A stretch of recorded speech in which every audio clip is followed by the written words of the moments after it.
இயேசு கிறிஸ்து நாமத்தினாலே இந்த செய்தியின் மூலமாக உங்களை வாழ்த்துகிறேன். கர்த்தர் தாமே உங்களை ஆசீர்வதிப்பாராக. இந்த நாளைக்குரிய செய்திக்குரிய தலைப்பு, குறைகளை நீக்குகிறவர், குறை இல்லாதவர். யோவான் 2ஆம் அதிகாரம் 1 முதல் 11 வசனங்களை நாம் வாசிக்கும் போது 11ஆம் வசனத்தில் ஆண்டவர் செய்ததான முதலாம் அற்புதத்தை குறித்து நாம் பார்க்கிறோம். ஆண்டவராக இயேசு கிறிஸ்து உலகத்தில் வாழ்ந்த போது அநேக அற்புதங்கள் செய்திருக்கிறார். குருடருக்கு பார்வை கொடுத்திருக்கிறார், சப்பானிகளை நடக்க வைத்திருக்கிறார், ஊமையானவர்களை பேச வைத்திருக்கிறார், மரித்தவர்களை உயிரோடு எழுப்பியிருக்கிறார். 38 வருஷமாய் வியாதியார்ந்த மனுஷனை குணமாக்கி இருக்கிறார். 12 வருஷமாய் பெரும்பாட ஸ்திரீக்கு சுகத்தை கொடுத்திருக்கிறார். 18 வருஷமாய் கூனியா இருந்த பலவீனமா இருந்த அந்த ஆவியுடைய அந்த ஸ்திரீயை குணமாக்கி இருக்கிறார். இப்படி அநேக அற்புதங்கள் நாம் பார்க்கிறோம். ஆனால் ஆண்டவராக இயேசு கிறிஸ்து செய்ததான முதலாம் அற்புதம் இந்த 11ஆம் வசனத்தில் நாம் பார்க்கிறோம். அந்த குறைகளை நீக்குகிறவர் நம்மோடு இருக்கிறார், ஆனால் அவர் குறை இல்லாதவர். அந்த குறைகளை நமக்கு நீக்க வேண்டும் என்றால், நம்முடைய வாழ்க்கையில் அற்புதம் நடக்க வேண்டும் என்றால் நாம் என்ன செய்ய வேண்டும் என்பதை குறித்து இந்த நாளிலே நாம் பார்க்கும் பொழுது, முதலாவது இயேசுவை அழைக்க வேண்டும். நம்முடைய வாழ்க்கையில அற்புதம் நடக்க வேண்டும் என்றால், நம்முடைய வாழ்க்கையில ஒரு மாறுதல் ஏற்பட வேண்டும் என்றால், நம்முடைய வாழ்க்கையில ஒரு குறை நீங்க வேண்டும் என்றால், குறைகளை நீக்குகிறவரை நாம் அழைக்க வேண்டும். கானாவூர் கல்யாணத்துல நாம் பார்க்கும் பொழுது அந்த கல்யாணத்துக்கு அநேகர் அழைத்திருப்பாங்க. ஆனால் ஆண்டவராக இயேசு கிறிஸ்துவையும் சீசர்ல அங்கே அழைத்து இருக்கிறத நாம் பார்க்கிறோம் 2ஆம் வசனத்துல. ஆகினால் தேவனுடைய பிள்ளைகளே, நம்முடைய வாழ்க்கையில குறை நீங்க வேண்டும், அல்லது கசப்புகள் மாற வேண்டும், அல்லது நம்முடைய வாழ்க்கையில அற்புதம் நடைபெற வேண்டும் என்றால் ஆண்டவராக இயேசு கிறிஸ்துவை நாம் அழைக்க வேண்டும். இங்கே ஒரு மனிதனை நாம் பார்க்கும் பொழுது அவர் ஒரு ஜெபஆலய தலைவர் என்று நாம் பார்க்கிறோம். அவரை குறித்து நாம் பார்க்க மார்க் 5:23 அவரை குறித்து நாம் பார்க்கிறோம். அவர் ஒரு ஜெப ஆலயத்துக்கு ஒரு தலைவராக இருக்கிறார். அவர் ஆண்டவராக இயேசு கிறிஸ்துவை தன் வீட்டிற்கு வரும்படியாக அவர் அழைக்கிறார். ஆண்டவராக இயேசு கிறிஸ்து அவர் வீட்டுக்கு போகிறார். அந்த வீட்டில் ஒரு அற்புதத்தை செய்கிறார். அதுபோல் நம்முடைய வாழ்க்கையில கூட ஒரு குறை நீங்க வேண்டும், ஒரு அற்புதம் நடைபெற வேண்டும் என்றால் நம் ஆண்டவராக இயேசு கிறிஸ்துவை நம்முடைய வாழ்க்கைக்கு, நம்முடைய இல்லத்திற்கு நாம் அழைக்கும் போது அவர் எங்கே வருகிறாரோ அந்த இடத்துல அற்புதம் நடக்கும். அல்லேலூயா. ஆகினால் தேவனுடைய பிள்ளைகளே, முதலாவது நம்முடைய வாழ்க்கையில குறை நீங்க வேண்டும் என்றால், அற்புதம் நடைபெற வேண்டும் என்றால், குறைகளை நீக்குகிறவர், குறை இல்லாதவரை நாம் அழைக்க வேண்டும். 2ஆவதாக நாம் பார்க்கும் பொழுது நம்முடைய குறைகளை இயேசுவிடம் சொல்ல வேண்டும், மனிதர்கள் இடத்தில் அல்ல. ஏனென்றால் அவர் குறைகளை நீக்குகிறவர், அவர் குறை இல்லாதவர். அவரிடத்துல தான் நாம் சொல்ல. மனிதனிடத்துல பார்த்த அநேக குறைகள் இருக்கும். அந்த மனிதனிடத்தில் நாம் குறை சொன்னால் அவன் நம்மை குறை சொல்லுவான். ஆகினால் தேவனுடைய பிள்ளைகளே, ஆண்டவராக இயேசு கிறிஸ்து நம்முடைய குறைகளை நீக்குகிறவர், அவர் குறை இல்லாதவர். ஆகினால் நாம் பார்க்கும் பொழுது பிலிப்பியர் 4ஆம் அதிகாரம் 6ஆம் வசனத்தை நாம் பார்க்கும் பொழுது, நீங்கள் ஒன்றுக்கும் கவலைப்படாமல் எல்லாவற்றை குறித்து உங்கள் விண்ணப்பங்களை ஜெபத்தினாலும் வேண்டுதலாலும் தேவனுக்கு தெரியப்படுத்துங்கள் சொல்லி வேதம் சொல்லுகிறபடினால 7ஆம் வசனம் சொல்லுகிறது, அப்பொழுது எல்லா புத்திக்கும் மேலான தேவ சமாதானம் இருதயத்தையும் சிந்தையும் ஆள கடவுது என்று சொல்லுகிறார். ஆகினால் தேவனுடைய பிள்ளைகளே, நம்முடைய வாழ்க்கையிலே குறை நீங்க வேண்டும், நம்முடைய வாழ்க்கையிலே அற்புதம் நடக்க வேண்டும் என்றால் நம்முடைய குறைகளை இயேசுவிடம் சொல்ல வேண்டும். முதலாவது இயேசுவை நம் வீட்டிற்கு அழைக்க வேண்டும், நம்முடைய வாழ்க்கைக்கு அழைக்க வேண்டும். 2ஆவது நம்முடைய குறைகளை இயேசுவிடம் சொல்ல வேண்டும். 3ஆவது அந்த ஜெபத்திற்கு பதில் வரும் மட்டும் நாம் காத்திருக்க வேண்டும். அவர்கள் காத்திருந்தார்கள். காத்திருக்கும் போது உண்மையாகவே ஆண்டவர் நம்முடைய வாழ்க்கையிலே அநேக அற்புதங்கள் செய்வார். அதனால ஏசாயா 40ஆம் அதிகாரம் 31ஆம் வசனம் சொல்லுகிறது, இளைஞர்கள் இளைப்படைவார்கள், வாலிபர்கள் சோர்ந்து போவார்கள், ஆனால் கர்த்தருக்கு காத்திருப்பவர்களோ புது பலன் அடைவார் என்று வேதம் சொல்லுகிறது. எனக்கு ஆண்டவர் ஒரு பாடலை கொடுத்தார், கர்த்தருக்கு காத்திருப்போர் புது பலன் அடைவார். கர்த்தருக்கு காத்திருப்போர் புது பலன் அடைவார்கள், ஓடினாலும் இல்லை படையாம், நடந்தாலும் சோர்வடையாம். கர்த்தருக்கு காத்திருப்போ புது பலன் அடைவார்கள், ஓடினாலும் இல்லை படையாம், நடந்தாலும் சோர்வடையாம். ஆகினால் தேவனுடைய பிள்ளைகளை, கர்த்தருக்கு காத்திருக்கும் பொழுது நாம் சோர்ந்து போக மாட்டோம். ஏனென்றால் அவர் நம்முடைய சோர்வுகளை நீக்குகிறவர். 1 பேதுரு 5ஆம் அதிகாரம் 6ஆம் வசனம் சொல்லுகிறது, கர்த்தர் ஏற்ற காலத்திலே உன்னை உயர்த்தும்படியாக அவர் பலத்த கருத்துக்குள் அடங்கீர் என்று வேதம் சொல்லுகிறது. கர்த்தர் நம்ம உயர்த்தும் அளவுக்கு அந்த நாள் வரைக்கும் நாம் காத்திருக்க வேண்டும். எங்கெங்கோ காத்திருக்கிறோம், ஆனால் தேவ சமூகத்தில் நாம் ஜெபித்த ஜெபத்திற்கு வரும் மட்டும் நாம் காத்திருக்க வேண்டும். எல்லாவற்றுக்கும் நேரமும் காலம் உண்டு. நாம் ஜெபிக்கிற ஜெபத்திற்கு சீக்கிரத்தில் பதில் வரும், ஆனால் அந்த பதில் வர மட்டும் நாம் காத்திருக்க வேண்டும். இந்த கானாவூர் கல்யாணத்தில் இருந்தவர்கள் இயேசுவை சீசர்களை அழைத்தார்கள். அவர்கள் தன் குறைகளை இயேசுவிடம் சொன்னார்கள். அந்த குறைகள் நீங்கும் வரைக்கும் அவர்கள் காத்திருந்தார்கள். அதுபோலவே நீங்களும் காத்திருங்கள். அடுத்தபடியாக அவர் சொன்னபடியே செய்ய வேண்டும். 2ஆம் அதிகாரம் 5ஆம் வசனம். 2ஆம் அதிகாரம் 5ஆம் வசனம் சொல்லுகிறது, அவர் சொன்னபடியே செய்ய வேண்டும். ஆபிரகாம் ஆண்டவர் தனக்கு சொன்னபடியே செய்தார். நோவா தனக்கு சொன்னபடியே செய்தார். மோசே ஆண்டவர் சொன்னபடியே செய்தார். ஆகிய இந்த மக்கள் இயேசுவின் வார்த்தையை கேட்டு அவர் என்ன சொன்னார் அதன்படி செய்தனால் அவள் வாழ்க்கையிலே ஆசீர்வாதம், அவள் வாழ்க்கையிலே குறைகள் நீங்கி அவர்கள் ஆசீர்வாத தேவன் அவர்கள் கொடுத்திருக்கிறார். ஆகினால் தேவனுடைய பிள்ளைகளே, இன்றைக்கு உங்களுடைய வாழ்க்கையிலும் குறை நீங்க வேண்டுமா? உங்களுடைய வாழ்க்கையிலே அற்புதம் நடைபெற வேண்டுமா? நீங்கள் இயேசுவை அழைக்க வேண்டும். இயேசுவை அழைக்கும் பொழுது அவர் உங்கள் இடத்துல வந்து, உங்கள் இல்லத்துக்கு வந்து, உங்கள் வாழ்க்கை கொண்டு உங்கள் குறையெல்லாம் நீக்குவார். அடுத்தபடியாக நாம் பார்க்கும் பொழுது நாம் சுத்தமுள்ளவர்களாக இருக்க வேண்டும். 2ஆம் அதிகாரம் 6ஆம் வசனம் சொல்லுகிறது, அங்கே சுத்திகரிக்கும்படியாக கற்சாடிகள் வைக்கப்பட்டிருந்தது பார்க்கிறோம். நம்முடைய ஆண்டவராக இயேசு கிறிஸ்து பரிசுத்தர். ஆகினால் நீங்களும் பரிசுத்தமாக இருங்கன்னு சொன்னார். இருதய சுத்தமுள்ள பாக்கியவான்கள் தேவனை தரிசிப்பார் சொல்லப்பட்டிருக்கிறது. ஆகினால இருதயத்தில் சுத்தம் தேவை. அந்த சுத்தம் ஆண்டவர் நமக்கு கொடுப்பார். இந்த சுத்தம் எப்படியெல்லாம் வரும்னாக்கா, முதலாவது இயேசுவின் ரத்தத்தினாலே நமக்கு சுத்தம் கிடைக்கிறது. சுகம் இயேசுவின் ரத்தம் சகல பாவங்களுக்கு நம்மை சுத்திகரிக்கிறது. ஜலத்தினாலே சுத்திகரிப்பு, அக்கினினாலே சுத்திகரிப்பு. ஆண்டவராக இயேசு கிறிஸ்துவை உங்கள் வாழ்க்கையிலே உங்கள் பாவங்கள் அறிக்கையிட்டு இயேசுவின் ரத்தத்தினாலே கொள்ளப்பட வேண்டும். ஞானஸ்தானம் எடுக்க வேண்டும். ஜலத்தில் ஞானஸ்தானம் எடுக்க வேண்டும். அபிஷேகத்தை பெற்றுக்கொள்ளும் பொழுது ஆண்டவர் உங்கள் வாழ்க்கையை எல்லா குறை நீக்கி உங்களை ஆசீர்வதிப்பார். அடுத்தபடியாக நாம் பார்க்கும் பொழுது அங்கே வேதம் சொல்லுகிறது, அவர்கள் கீழ்ப்படிந்தார் என்று 2ஆம் அதிகாரம் 7ஆம் வசனம் 8ஆம் வசனம் பார்க்கும் பொழுது அந்த வேலைக்காரர்கள் இயேசு சொன்ன வார்த்தைக்கு கீழ்ப்படிந்தார்கள். அவர் சொன்னார், அவர்கள் செய்தார்கள். ஆகிய உங்களுடைய வாழ்க்கையில் கூட இயேசு என்ன சொல்றார் அதன்படி செய்யும் பொழுது உங்கள் வாழ்க்கை மாறும். உங்கள் வாழ்க்கை குறைகள் நீங்கும். உங்கள் வாழ்க்கையில் அற்புதம் நடக்கும். பவுல் சவுலா இருக்கும் பொழுது அவர் சீசர்களை கிறிஸ்தவர்களை துன்பப்படுத்தினார். ஆண்டவராக இயேசு கிறிஸ்து அவர் சொப்பனத்தில் தரிசனத்தில் வந்து அவரோடு கூட பேசினார். அப்பொழுது அவர் கேட்டார், ஆண்டவரே நான் என்ன செய்யணும், நான் என்ன செய்ய நீ சித்தமா இருக்கிறீர் என்று கேட்டார். அப்பொழுது அவர் சொன்னார், நீ செய்ய வேண்டியதே நான் உனக்கு சொல்வேன், நீ போ என்று சொன்னார். ஆகினால் தேவனுடைய பிள்ளைகளே, நாம் ஆண்டவர் வார்த்தை கீழ்ப்படினோம். அவர் கீழ்ப்படிந்து ஆண்டவர் ஒப்பு கொடுத்தார்.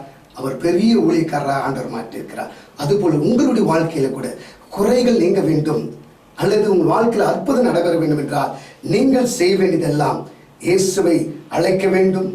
இயேசுவிடத்தில் குறைகளை சொல்ல வேண்டும். அந்த குறைகள் சொன்ன பிறகு அந்த ஜெபத்திற்கு பதில் வர மட்டும் காத்திருக்க வேண்டும். அதுக்கப்புறம் சுத்தமுள்ளவர்களாக இருக்க வேண்டும். அதற்கு பிறகு கீழ்ப்படிய வேண்டும். கீழ்ப்படியும் பொழுது மேல்படி. பலியை பார்க்கும் கீழ்ப்படிதல் உத்தமம் என்று வேதம் சொல்லுகிறது. நீ பலி செலுத்தலாம், ஆனால் அந்த பலி இல்லை, உன்னுடைய கீழ்ப்படிதலை ஆண்டவர் விரும்புகிறார். பலியை பார்க்கும் கீழ்ப்படி உத்தமம் என்று சொல்லுகிறார். ஆகினால் தேவனுடைய பிள்ளைகளே, சவுல் ஆண்டவர் வார்த்தை கீழ்ப்படியில, அவர் சொன்னபடி நடக்கல, பலி செலுத்தினார். ஆனால் ஆண்டவர் வார்த்தை கீழ்ப்படியாதனால்தான் அவர் ராஜ்யத்தை இழந்து போனார். நீயும் ஆண்டவர் வார்த்தை கீழ்ப்படிந்தால் உனக்கு ஆசீர்வாதம், கீழ்ப்படியாவிட்டால் உனக்கு சாபம். நீ விழுந்து போவாய். உன்னுடைய ஸ்தானத்திலிருந்து ஆண்டவர் உன்னை எடுத்து வேறொருக்கு அந்த ஸ்தானத்தை கொடுப்பார். ஆகிய இன்றைக்கு இந்த செய்தி கேட்கிற இந்த நேரத்தில் ஆண்டவராக இயேசு கிறிஸ்து உங்கள் வாழ்க்கையை ஒப்பு கொடுங்க. ஆண்டவராக இயேசு கிறிஸ்து உங்கள் வாழ்க்கையை மாற்றுவார். இந்த நாளிலே ஆண்டவராக இயேசு கிறிஸ்து உங்களை அழைக்கிறார். அவர் உங்களுக்கு அற்புதத்தை செய்யும்படி அழைக்கிறார். உங்கள் வாழ்க்கையை மாற்றும்படி அழைக்கிறார். உங்கள் குறைகளை நீக்கும்படியே அழைக்கிறார். தேவன் தம்முடைய மகிமையின் ஐஸ்வரியத்தினாலே உங்கள் குறையெல்லாம் கிறிஸ்து இயேசுக்குள் நிறைவாக்குவார் என்று சொல்லி பிலிப்பியர் 4:19 வாசிக்கிறோம். ஆகினாலே தேவன் அவர் தம்முடைய மகிமையின் ஐஸ்வரியத்தினாலே நம்முடைய குறையெல்லாம் நிறைவாக்குவார். 1 கொரிந்தியர் 13ஆம் அதிகாரம் 10ஆம் வசனம் சொல்லுகிறது, நிறைவானது வரும் பொழுது குறைவானது ஒளிதுவிட சொல்லப்பட்டிருக்கிறது. ஆகினாலே நிறைவானது வரும் பொழுது குறைவானது விழுந்துவிடும். ஆகினாலே ஆண்டவர் வார்த்தை கீழ்ப்படியுங்க. ஆண்டவர் வார்த்தை கீழ்ப்படியும் பொழுது ஆண்டவர் உங்களை ஆசீர்வதிப்பார். இந்த நாளிலே நான் பார்க்கும் பொழுது, அடுத்தபடியாக நான் பார்க்கும் பொழுது, அவர்கள் அவர்களுக்கு குறைவு என்னன்னா திராட்சரசம் குறைப்பட்டது. அந்த இடத்துல ஏற்பட்ட குறை திராட்சரசம். அந்த திராட்சரசம் எதை காண்பிக்குது என்று நான் பார்க்கும் பொழுது, அந்த திராட்சரசம் எதை காண்பிக்க பார்க்கும் 104 சங்கீதம் 15 வசனம் சொல்லுகிறது, மனுஷனுடைய இருதயத்தை மகிழ்ச்சி ஆக்கும். அந்த திராட்சரசம் மனுஷனுக்கு மகிழ்ச்சி ஆக்கும். அந்த திருமணத்துக்கு வந்தவர்களும் எல்லாருக்குமே மகிழ்ச்சியா இருப்பதற்கு வந்தார்கள். ஆனால் மகிழ்ச்சி இழந்து போனார்கள். காரணம், அவள் வாழ்க்கையிலே அந்த திருமணத்தில் குறைவு ஏற்பட்டது. என்ன குறைவு? மகிழ்ச்சி இல்லாமல் இருந்தது.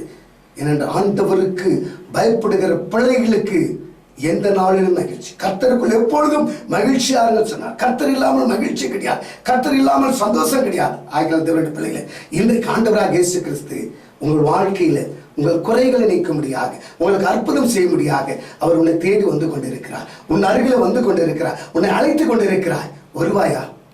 வருவாயா? இன்றைக்கு ஆண்டவராக இயேசு கிறிஸ்து உன் வாழ்க்கை மாற்றும்படியாக, உன் குறைகளை நீக்கும்படியாக அவர் உன்னை அழைக்கிறார். வருவாயா? இன்றைக்கு வருவாயா? உன் வாழ்க்கை அவருக்கு ஒப்பு கொடுப்பாயா? அழைக்கிறாம், அழைக்கிறாம் இயேசு, அழைக்கிறாம், அழைக்கிறாம், அழைக்கிறாம் இயேசு, அழைக்கிறாம். சாபங்கள் நீக்க, பாவங்கள் போக்க அழைக்கிறாம். உன் சாபங்கள் நீக்க, பாவங்கள் போக்க அழைக்கிறாம், அழைக்கிறாம், அழைக்கிறாம் இயேசு, அழைக்கிறாம், அழைக்கிறாம், அழைக்கிறாம் இயேசு, அழைக்கிறாம். ஆம் பிரியமானவர்களே, அந்த திருமணத்துக்கு வந்திருந்த மக்களுக்கு இருந்த சந்தோஷம், மகிழ்ச்சி எல்லாம் போய்விட்டது. காரணம் என்னவென்றால், அவர்கள் மகிழ்ச்சி திராட்சரசம் குறைந்த உடனே அவங்க மகிழ்ச்சி போய்விட்டது.